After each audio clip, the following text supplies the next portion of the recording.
Hey guys, welcome to my channel. I want to start off by saying that any and all thoughts and opinions are just that, thoughts and opinions. In no way am I sharing professional advice when it comes to physical and mental health. These videos are simply for fun and to provide my thoughts on the topic. Do not send any hate to anyone I talk about, and please be kind in the comments. Hey guys, welcome back to the channel, or if you're new, welcome. We're going to get back into more Amberlynn Reid content. This is the third video for Alexa's Q&As, but I'm going to have to split this up into two pieces because it is 45 minutes long. Apparently I turned a 10-minute video into a 45-minute long special. So I do apologize for that, but we'll quickly get into the video now and I won't keep you guys, waiting too much longer. Hey guys, it's Alexis, and this video is going to be my third Q&A.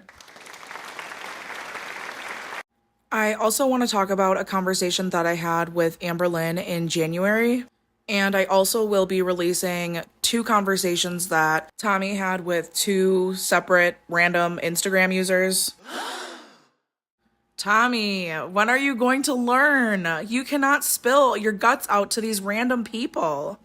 Now, I don't like Alexis, but I do personally agree with if you slip into random people's DMs, eventually you're going to get exposed. And I don't necessarily agree with taking private, conversations to the internet. I think it's, pretty trashy, honestly. But, at the end of the day, it's a chance that you take. And if you're going to take that chance, then you have to accept that you're potentially going to get exposed one day.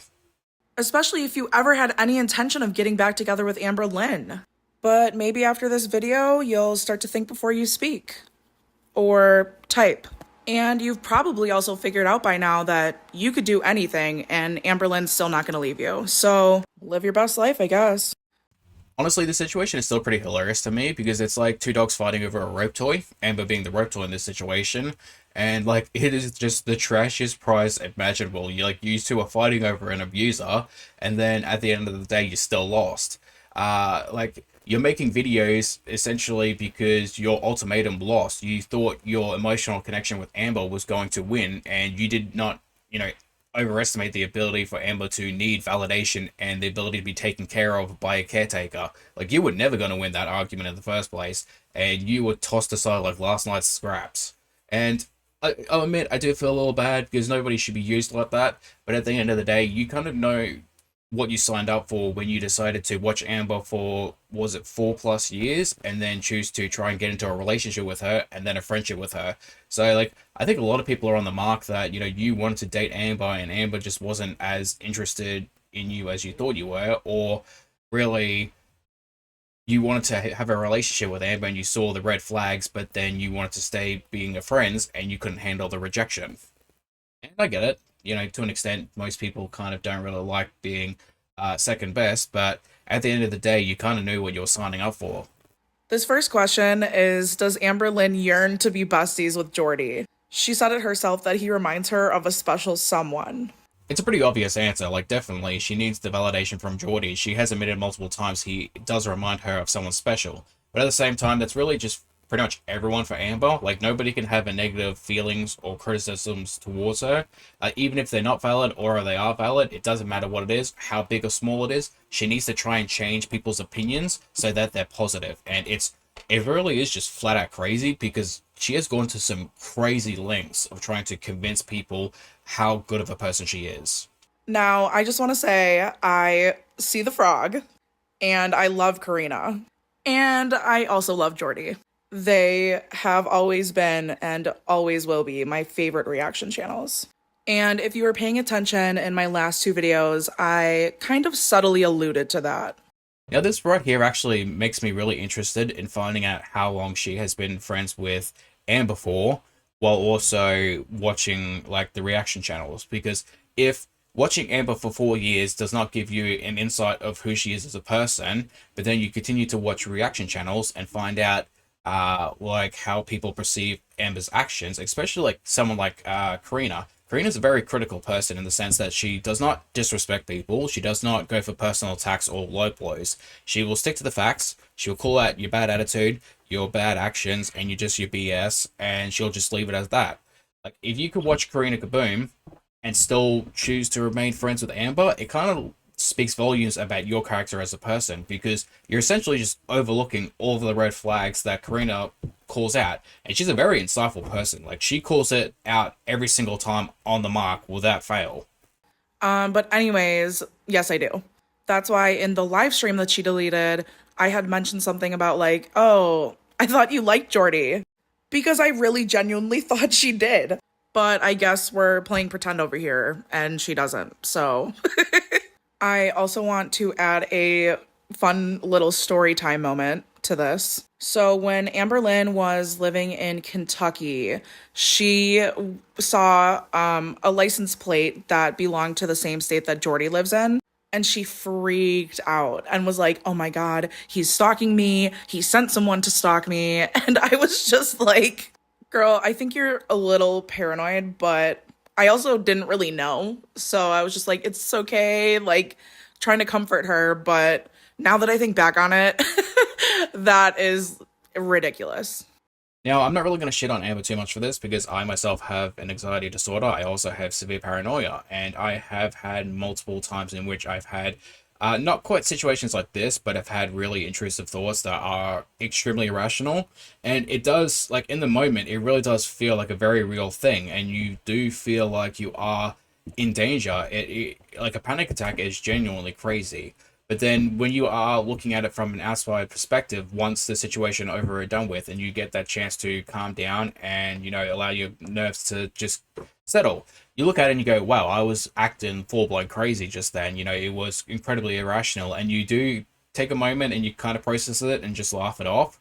But at the time, it is a very scary thing. So I'm not going to say that she was faking it or she was like, she wasn't having those type of things. But as someone who has those type of moments, I completely understand. So I can't really speak on it because then otherwise I really would be a massive hypocrite. Or is it? So this question asks, did Amber say anything to you about Beck's new partner? So Amberlynn said she didn't know anything about Beck's new partner when I mentioned it to her, but then she asked to see the post and I had made a comment like, "Aw, Becky looks so good and their partner is like really hot." And needless to say, she did not appreciate that comment. Now, I'm not going to really shit on Amber too much for this because I myself have an anxiety. But she didn't speak on either of them in that very moment. The most that Amberlynn has ever said to me is basically that Becky is money hungry and is capitalizing off of their relationship through live streams. But honestly, Destiny did that too. And with what they both had to deal with, especially Becky, pop off, make your coin. All right, so I actually have two opinions on this. Like, first and foremost, Beck is not money hungry. Beck could have easily exposed Amber 100 times over, and yet they haven't done that. And on the rare occasion where they do actually talk about Amber, it's also like very respectful. It's never like how Destiny addressed Amber or the way that Amber acted in their relationship. And I'm not saying that that they have to hold that level of respect for people, but I'm saying they do it in a very respectful manner in the sense that they don't really talk down or badly about Amber. They try to keep it a basic level of respect at all time. And I think that's an appropriate way of addressing the situations. Now, some people say that because Beck shows up every now and then just to collect some money, which again, not collecting money, people donate money to her, so to them. So people really need to stop trying to put a negative spin on things because that's not really how it is. Like, you can apply a negative intent to really anything and make something look good look bad simply by your negative outlook on it or your negative perspective on it. There is one thing I do disagree with some people saying is that Amber forced Beck to be a stay-at-home partner. Now, I don't agree with the forcing them into the role because Beck chose to be in that role. That being said, once Beck was in the role, completely 100% agree the fact that they were forced to stay in that role no matter what. Like, Amber was definitely not going to allow Beck to get a job and was more so happy at the fact that they were reliant on Amber for money. So it's a bit of a nuance there, and I don't fully agree with people saying that Amber forced her into the role because that's not how it worked, but more so keeping her in the role, which was keeping them in the role. I keep saying her she, so I do apologize for that. Keeping them in the role is more so the line that people really should be drawing. The only person who hasn't spoke out about Amberlynn yet is Jade, but Jade, if you're listening, I have the platform for you to speak out on. I would love to hear from you. Right, this could really just be my opinion, but I really think Alexis is the type of person to really have an ulterior motive. Like, I feel like she would purposely try to interact with Jade with the intention of dating her simply just to get back at Amber. Like, there's some sort of ulterior motive to that. I don't know, it's just little stuff like that, like, really leads me to believe that Alexis is very two-faced, just like Amber is. But that could just be me, and just my opinion, but I feel like a lot of people are really seeing that too. So, with that being said, the next question is there any proof slash validity to the DV allegations against Jade? I find it hard to believe because of Amber's history with lying on previous partners and also admitting to being the violent one at one point. So, when Amberlynn and Jade broke up, they were obviously still living together. And after we had established that her and I are just going to be friends, and she had already moved on to Danielle, her and Jade and I would sit on three-way phone conversations pretty often. Sometimes the conversations lasting like 5, 6, 7 hours. And honestly, Jade never gave me any red flags. She always just came off as like cool, level-headed, patient, hardworking. Although this is just an opinion, I never really got that type of mentality from Jade where she was a violent person. I more so think she would be the type of person to be very much just, if you get into a fight or an argument, she would just leave the room. Like, not willing to deal with other people's crap. Just go your own way for 20 minutes, come back after everything's cooled down, and then have a conversation. I never really got violence from her type of personality. Of course, that could be just, preface, it could be a complete mask, and she could be a violent person. But if there's no evidence, I'm not going to say she is. I'm simply going to say that I believe that she's the type of person to essentially walk away from, any type of disagreement and then come back once things are cooled off. That being said, I do want to kind of throw something out there, and I feel like this is probably just me seeing the negative intent in Amber, but I find it kind of weird, out of all the relationships that Amber has had, the only violent ones happen to be the two people of color. And that could just be me seeing a pattern, but Amber has a history of being very disrespectful towards people of color, so much so that she has said some pretty racist stuff in the past, and also really, let's not forget the whole Charlie Gold thing where she was in Neg's live stream, laughing about how him being misogynistic and racist to a black woman, talking about, her issues. So let's not pretend that Amber is really a saint in that regard. So I'm starting to see a pattern with the people of color that she chooses to date. They happen to be violent. I'm just putting it out there for people to, not saying she is, I'm simply just putting it out there, let people, make their own opinions out of that. Kind, intelligent, and I don't even know why she wanted to date Amberlynn in the first place. I know probably the same reason why you also wanted to date her after knowing everything that she has done for 4+ years. And Amberlynn did tell me that she has hit Jade before and used to go through her phone periodically, like while Jade was in the shower. But she did mention one time that they were fighting and Amberlynn slapped her, and I guess Jade like pushed her and she fell to the ground. And I think it was a bigger deal than it actually was because Amberlynn obviously couldn't get back up by herself. And she said Jade didn't come to help her right away, but I don't know if I would have either if I was in Jade's position.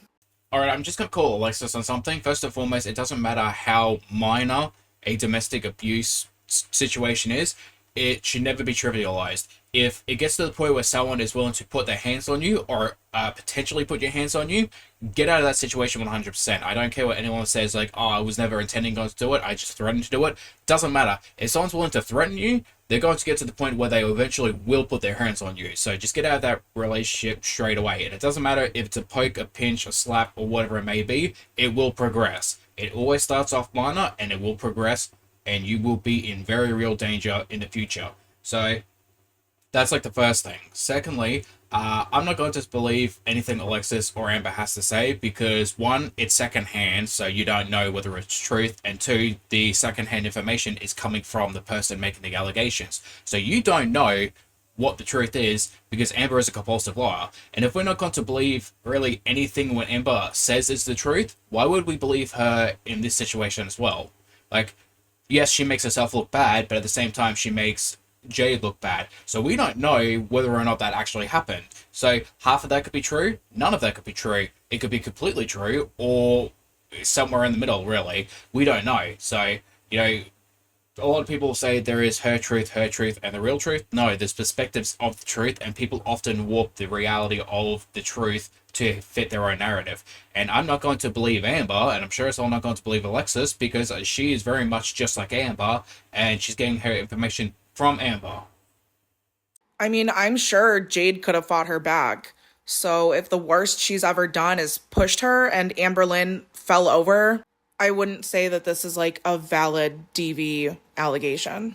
Also, All right, I'm going to stop it right there. Now, if it comes to the topic of defense and you are defending yourself from an aggressor, that is completely understandable and true. But if you just in an argument and someone slaps you and you can remove yourself from the situation, you shouldn't go to the next level because then you're just bringing yourself down to the level. Just leave the situation, it will always be 100% better. But if you are forced into having to defend yourself, do what is necessary to protect yourself. Do not go overboard. Just do what is necessary to protect yourself or remove yourself from the situation. I'm not going to say that pushing someone is not domestic abuse because it is a form of domestic abuse unless you are defending yourself. So the context is very important, and I don't really like the fact that Alexis is kind of trivializing it. And I think it really comes down to the fact that a lot of DV, situations are very 50-50. It's not just one-sided. It is a lot of the times very 50-50. So you can't really say that someone's an innocent party in the situation. You have to look at it from all perspectives and get all of the information before you can really make an informed opinion. during one of these three-way conversations, Jade had made a comment like, "Oh, Alexis, like, you're really cute. You remind me of one of my exes." And then I guess after the conversation ended, Jade asked Amberlynn for my number, but obviously Amberlynn was not going for that, which is valid. But so we don't have each other's numbers or anything, and I haven't spoke to Jade since she dropped Amberlynn off in Oklahoma.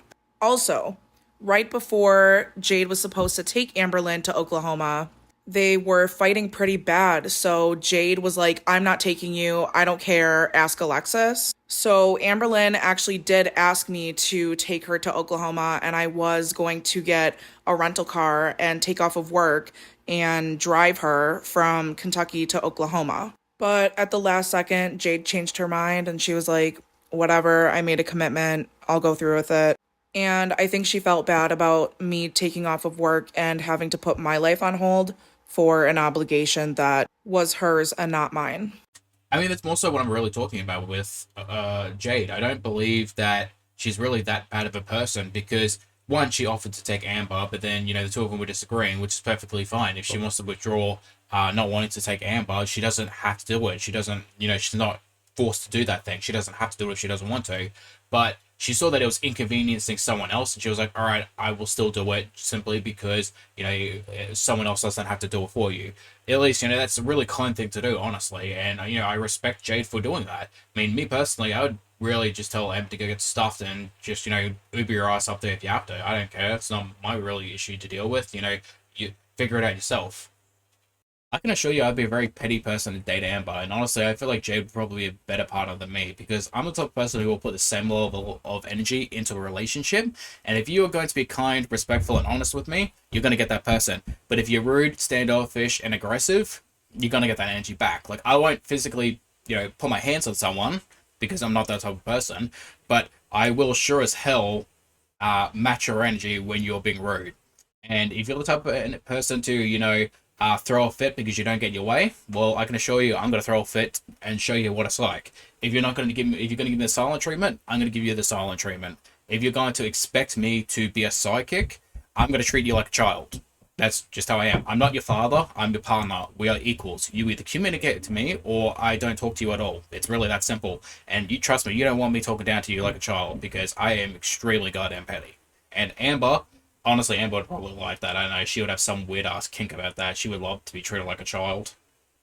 So this next question asks, can you give us a more in-depth timeline of all of Amber's flings, like who came first and how long were they talking? So Danielle came immediately after her and I decided that we were gonna just be friends. And Amber really, really liked Danielle, but Danielle had already been in a relationship for like, I'm actually just going to stop here and just give Alexis a point because finally someone has actually said the right word, which is she liked her and not loved her.